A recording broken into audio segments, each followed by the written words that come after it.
जोहार, जय निवासी में संकेत और आप देख रहे हैं एमएन टीवी। हमारे साथ इस वक्त स्वामी प्रसाद मौर्य जी जुड़े हुए उत्तर प्रदेश से। किसी परिचय के मोहताज नहीं है और परिचय कराने में मैं समय भी जाया नहीं करूंगा, उनके पास भी कम समय है। सबसे पहले सर मैं सीधे मुद्दे की बात करूंगा। आप कई सारे मुद्दे ऐसे हैं जिसको बोलने के लिए काफी सारे जो नेता है, खासतौर पर राजनीतिक नेता है, वो कतराते हैं। बहुजन समाज से जुड़े हुए उनके हितों से जुड़े हुए, इतिहास से जुड़े हुए जो मुद्दे हैं, वो बोलने से कई लोग कतराते हैं। लेकिन आप मुखर होकर उन सभी मुद्दों पर अपनी राय देते हैं, समाज को जागृत करने का आप काम कर रहे हैं। आप कई सारे बयानों को लेकर भी चर्चा में रहे हैं, रामचरित मानस का मामला हो या अभी हाल ही में जो आपने बयान दिया है। जी। आपका बयान अगर मैं सही से आपको कोट कर रहा हूं यहाँ पर कि बौद्ध मठों को तोड़कर मंदिर बनाए गए हैं, ये आपका एक बयान था। तो जी। ये इस बयान को लेकर अभी सोशल मीडिया से लेकर तमाम जो मीडिया है, अखबार है, टीवी चैनल से, उस पर बहुत बड़ी चर्चा हो रही है और ये राष्ट्रीय विमर्श का विषय भी बन गया है। तो मैं जी। ये जानना चाहूंगा आपसे कि इसके पीछे क्या पार्श्वभूमि है, इस बयान के पीछे क्यों ऐसा आपको लगा और इसके लिए आपके पास आधार क्या है? देखिए, कुल मिलाकर क्योंकि हमारा भारतीय संविधान जी। सभी धर्म, सभी पंथ, जी। सभी संप्रदाय को समान रूप से बराबर का अधिकार देता है, सबके सम्मान की बात करता है। सत्तारूढ़ भारतीय जनता पार्टी हमेशा जब जब चुनाव आता है जी। तो मंदिर मस्जिद मामले को उछालकर जी। अपनी कमियों पर पर्दा डालने की कोशिश करती है, लोगों का ध्यान हटाने की कोशिश करती है और हम्म। हिंदू के नाम पर हिंदू वोट को पोलराइज करने की नापाक कोशिश करती है। इससे जी।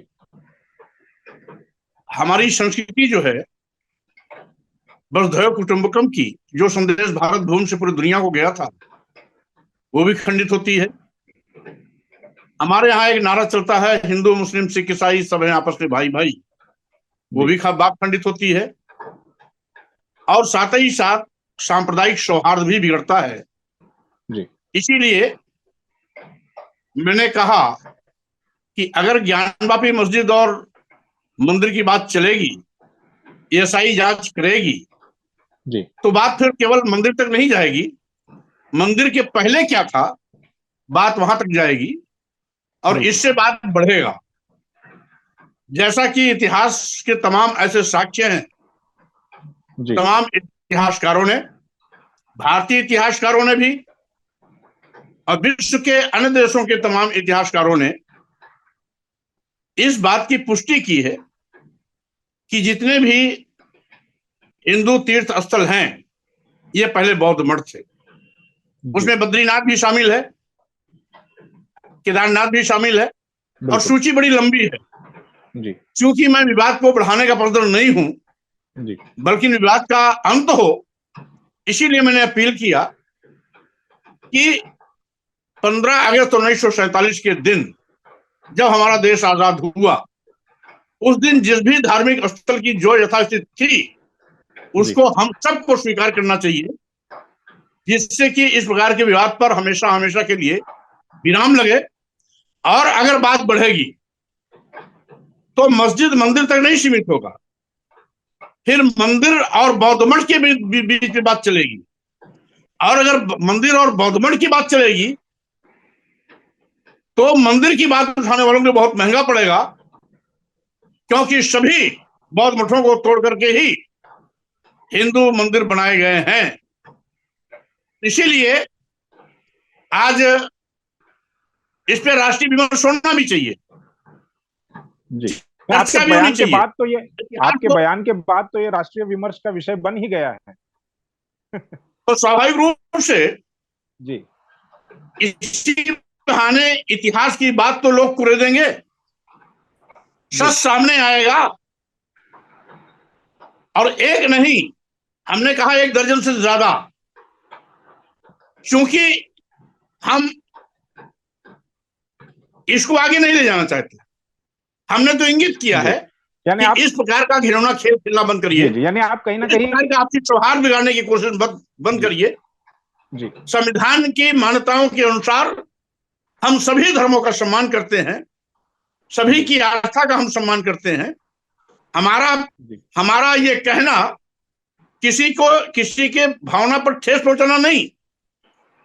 और जब कभी भी इस प्रकार की कोई बात होती है तो हिंदू धर्म के तथाकथित ठेकेदार हमेशा आस्था की दुहाई देते हैं। मैं पूछना चाहता हूं, क्या आपकी आस्था आस्था है, औरों की आस्था आस्था नहीं है क्या? अगर आपकी आस्था आस्था है तो औरों की भी आस्था आस्था है। इसलिए अगर आप अपने आस्था की सम्मान चाहते हैं तो आपको दूसरों के भी सम्मान, आस्था के सम्मान की बात करनी चाहिए जी। और इसीलिए मैंने इस बात को यहां पर दृष्टांत के रूप में प्रस्तुत किया हूं। और सच बात तो यह है कि जिसको ये हिंदू कहते हैं, क्या केवल ब्राह्मण हिंदू है क्या? क्या इस देश का दलित हिंदू नहीं है? क्या इस देश का आदिवासी हिंदू नहीं है? क्या इस देश का बैकवर्ड हिंदू नहीं है? अगर ये हिंदू मानते हैं तो देश की राष्ट्रपति द्रौपदी मुर्मू जी को दिल्ली के जगन्नाथ मंदिर में जाने से क्यों रोकते हैं? अगर ये दलित को हिंदू मानते हैं तो पूर्व राष्ट्रपति रामनाथ कोविंद जी राष्ट्रपति रहते राजस्थान के ब्रह्मा मंदिर पुष्कर में गए थे, उनको भी पंडों ने मंदिर के अंदर जाने से रोक दिया, सीढ़ी पर ही माथा नुआक चले आए। अब जब आदिवासी दलित समाज के सर्वोच्च पद पर बैठे हुए इस देश का प्रथम नागरिक, संविधान प्रमुख, राष्ट्रपति को भी अगर आदिवासी दलित होने के नाते मंदिरों पे अपमानित किया जाता है तो क्या मंदिर केवल ब्राह्मणों का है? मैं पूछना चाहता हूं। यही नहीं, अगर अखिलेश यादव जी बतौर मुख्यमंत्री कालिदास मार्ग जब 2017 में खाली कर रहे थे तो यही भारतीय जनता पार्टी के लोगों ने उसको गोमूत्र से धुलवाया, उसके बाद गंगाजल से धुलवाया। तो क्या पिछड़े हिंदू नहीं है? अगर दलित आदिवासी पिछड़े हिंदू नहीं है तो क्या केवल ब्राह्मण ही हिंदू है? क्या हिंदू धर्म का मतलब ब्राह्मण धर्म है? और इसीलिए मैं ऐसे घृणित व्यवहार करने वाले लोगों को भी चेतावनी देना चाहता हूं। वोट देने के लिए तो आप हमको हिंदू कहते हो, जब वोट की बात ही आती है तो कहते हो दलित भी हिंदू, आदिवासी भी हिंदू, पिछड़ा भी हिंदू, और जब मंदिर में जाने की बारी आती है तो हमारे परछाई से आपको घृणा हो जाती है। तो आप अब तय करो कि आप धर्म के ठेकेदार हो या धर्म के दुश्मन हो। अगर धर्म के दुश्मन हो तो आप दलितों, पिछड़ों, आदिवासियों को हिंदू मत कहो। अगर धर्म के सही माने में शुभचिंतक हो तो आप दलितों, आदिवासियों, पिछड़ों को भी सम्मान देना सीखो। और इसीलिए हम व्यथित मन से इस बात को कहते हैं कि आज जो भी धर्म के नाम पर आदिवासियों, दलितों, पिछड़ों को नित्य प्रति अपमानित करने का घृणित खेल खेला जा रहा है, वो बहुत ही निंदनीय है, अशोभनीय भी है, भारतीय जनता पार्टी के दोहरे चरित्र को भी उजागर करता है और सत्तानशीन पार्टी इस देश को बांटने की फिर से एक नई शुरुआत कर रहे हैं। आज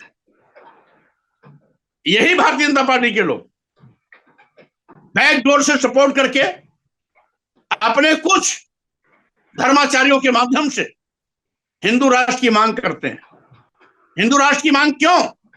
आदिवासियों को अपमानित करने के लिए, दलितों को अपमानित करने के लिए, पिछड़ों को अपमानित करने के लिए, उनका धन, धरती, शिक्षा, सम्मान से वंचित करने के लिए, उनको जानवर से बदतर जिंदगी जीने के लिए आज संविधान की कसम खाने वाले लोग संविधान के ही मंतव्य को नकारने की कोशिश करते हैं। जब से भारतीय जनता पार्टी आई है, आज संविधान प्रदत्त अनुसूचित जात, अनुसूचित जनजात और पिछड़ों के आरक्षण को बिना किसी शासनादेश जारी किए व्यवहार में शून्य और निष्प्रभावी करते जा रहे हैं। ये इनका असली चेहरा है। तो अगर बहस होगी तो सभी तो ये मुद्दों पर सारे होगी। के सारे मामले खोल करके लोगों के बीच में आएंगे। जी बिल्कुल। अभी काशी मथुरा का भी एक मामला चल रहा है, तो उसको लेकर भी कई सारी चर्चा है। डॉक्टर विलास खरात, इन्होंने 2 खंड की एक किताब, दो खंड वाली 2 किताबें लिखी है, जिसमें कई सारी बातें उन्होंने लिखी है, ऐतिहासिक और पुरातात्विक विश्लेषण उसमें दिया है। वो 2 किताबें आपको भी भेंट दी गई थी। अगर आपने पढ़ा है, कुछ पढ़ा है उसमें, तो उस पर आपकी प्रतिक्रिया क्या है? और दूसरा मेरा सवाल उससे जुड़ा हुआ ये है कि उसी मुद्दे को लेकर भारत मुक्ति मोर्चा के राष्ट्रीय अध्यक्ष वामन मेश्राम, इन्होंने 9 सितंबर को भारत बंद का आह्वान किया है। तो क्या आप उस आंदोलन का समर्थन करते हैं? क्या आप वामन मेश्राम के साथ हैं इस मामले को लेकर? देखिए, कुल मिलाकर के क्योंकि वामन मेश्राम जी के कार्यक्रम की सूचना अभी तक हमको नहीं है, इसलिए बिना उनकी वार्ता के मैं उस पर कुछ अपनी टिप्पणी नहीं कर सकता। लेकिन 9 सितंबर को उन्होंने भारत बंद का ऐलान किया। आप जरूर अपनी है। तरफ से वेरीफाई कर सकते हैं। जी बिल्कुल। हाँ, आपके माध्यम से सूचना मिल रही है, तो हम उसको देखेंगे। 9 अगस्त 9 को सितंबर समता क्रांति दिवस भी 9 है। सितंबर को। अच्छा, 9 सितंबर। जी। अच्छा, 9 सितंबर को। जी। तो 9 सितंबर को हम कार्यक्रम देखेंगे। तो खरात जी ने पुस्तक लिखी है कि काशी मथुरा किसकी, ब्राह्मणों की या बौद्धों की। जी बिल्कुल। तो स्वाभाविक रूप से, हाँ, तो मस्जिद और मंदिर की चलेगी। तो बात फिर आगे मंदिर और बौद्ध, स्वाभाविक रूप से बहस लंबी न हो, इसीलिए मैंने पूरे देश के लोगों को सावधान करने की कोशिश की है कि फिरका परस्ती से सावधान रहें, सांप्रदायिक सौहार्द बनाए रखें, सभी की भावनाओं का ध्यान रखें, अपनी भावना दूसरे की भावना ही साथ जो हमारा संपूर्ण राष्ट्र है ये अक्षुण रहे, सशक्त रहे। इसलिए सभी धर्म संप्रदाय, सभी वर्ग, सभी जाति के लोगों का सम्मान करते हुए हमें मिलजुल कर आगे बढ़ना चाहिए। जी बिल्कुल। एक आखिरी सवाल स्वामी जी, रामचरितमानस का जब मामला आपने उठाया था, तब समाजवादी पार्टी, जिसके आप नेता है, आप एमएलसी हैं, तब पार्टी की तरफ से आपकी बैकिंग की गई थी, पार्टी आपके साथ में खड़ी हुई दिख रही थी। अभी जो आपने स्टेटमेंट दिया है, अभी आपने जो दावा किया है कि बौद्ध मठों को तोड़कर मंदिर बनाए गए हैं, तो उसको लेकर पार्टी का स्टैंड क्या है? क्या पार्टी आज भी आपके साथ में है इस बयान को लेकर या इस मुद्दे पर? देखिए, कुल मिलाकर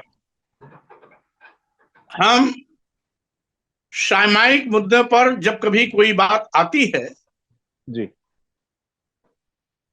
तो साक्ष्यों के आधार पर अपनी बात करने के लिए मैं उसको स्पष्ट रूप से रखने का पक्षधर हूं। बिल्कुल।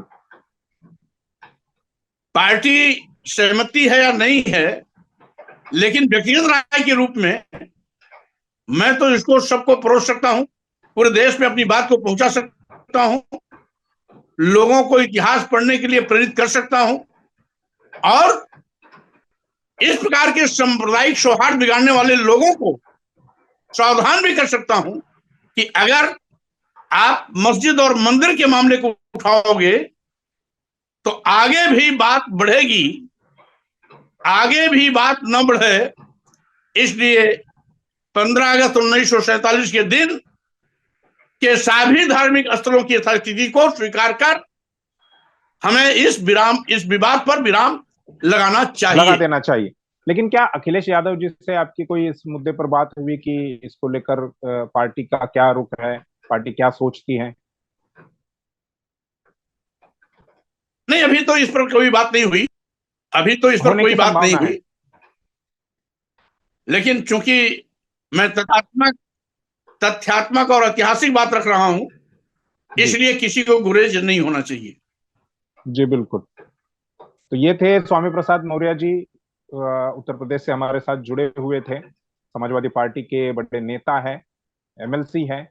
उत्तर प्रदेश की सरकार में मंत्री भी रहे हैं और एक लंबा सफर राजनीति का उन्होंने तय किया है। बावजूद इसके सामाजिक मुद्दों पर बोलने के लिए वो कभी भी कतराते नहीं है, मुखर होकर उन मुद्दों को बोलते हैं, लोगों के सामने रखते हैं, ऐतिहासिक मुद्दों के ऊपर ज्यादा जोर देते हैं। और वे इस बात से नहीं डरते हैं कि मेरे स्टेटमेंट से या मेरे कुछ बयान से या मेरे कुछ कह देने से मेरा वोट बेस खिसक जाएगा। समाज के मुद्दे उठाने के लिए वो ना पार्टी की लाइन की चिंता करते हैं, ना ही राजनीतिक डर उनमें है। खुलकर वो सामाजिक मुद्दे उठाते हैं। अभी भी आपने देखा कि कैसे तमाम मुद्दों पर उन्होंने बात की। समय के अभाव में हम इतनी ही बात कर सकते हैं। अभी मैं स्वामी प्रसाद मौर्य जी से एक रिक्वेस्ट करूंगा कि अगले समय, मतलब जब आपका हम इंटरव्यू और लंबा इंटरव्यू लेना चाहते जी हैं, तो कृपया करके आप हमें समय दें। आपके पास जी समय की कमी है, ऐसी हमें जानकारी मिली, इसलिए हम अभी थोड़े ही समय में ये इस चर्चा को हम समेटते हैं। स्वामी प्रसाद मौर्य जी का हम आभार व्यक्त करते हैं कि उन्होंने इतने बिजी शेड्यूल में से हमें हमें वक्त दिया एमएनटीवी चैनल को, और इसलिए हम आपका आभार व्यक्त करते हैं। और ये बहुत बहुत चर्चा धन्यवाद, बहुत बहुत धन्यवाद। शुक्रिया सर।